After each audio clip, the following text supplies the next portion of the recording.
Hi friends, இன்றைக்கி Kerala style coconut கடலைக்கறி பண்ணுறது எப்படின்னு பார்க்கலாம். பேன் வச்சு கொஞ்சமாக ஆயில் ஊற்றி 1/2 கப் தேங்காய் நான் துருவி வச்சுருக்கிறேன். அதை இதில் போட்டு லோ ஃப்ளேமில் வச்சு கோல்டன் ப்ரௌன் ஆகிற வரைக்கும் வறுத்தெடுக்கணும். கொஞ்சமாக நிறம் மாறினோடனே ஸ்பைசஸான 2 ஏலக்காய், 3 கிராம்பு, 1 கஷ்ணம் பட்டை, கொஞ்சம் சோம்பு இதை போட்டு நல்லா வதக்கிட்டு கொஞ்சம் கழிஞ்ச உடனே நம்ம அதில் கொஞ்சம் கறிவேப்பிலையும் சின்ன வெங்காயத்தையும் போட்டு வதக்கி எடுக்கணும்.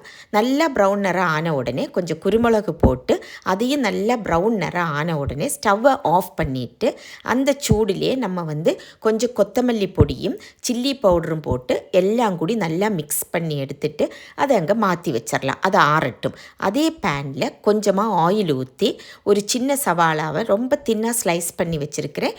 அதை போட்டு ஒரு கீறின பச்சை மிளகும் போட்டு நல்லா வதக்கணும்.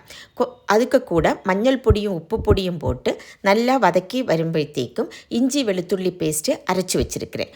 அதை போட்டு நல்லா வதக்கணும். நல்லா பச்சை மணம் மாறும்போഴത്തേக்கும் ஒரு சின்ன டொமேட்டோ நல்லா சின்னதாக ஸ்லைஸ் பண்ணி வச்சுருக்கிறேன். அதையும் போட்டு நல்லா வதக்கிட்டு நான் தலைநாளே கடலை தண்ணியில் ஊற வச்சுருந்தேன். காலையில் எழுந்திரிச்சு உப்பும் மஞ்சள் பொடியும் போட்டு வேக வச்சு எடுத்து வச்சுருக்கிறேன். அதிலேருந்து கொஞ்சமாக கடலை எடுத்து மாற்றி வச்சுட்டு பாக்கி உள்ளதையெல்லாம் இதில் போட்டு மிக்ஸ் பண்ணிக்கணும்.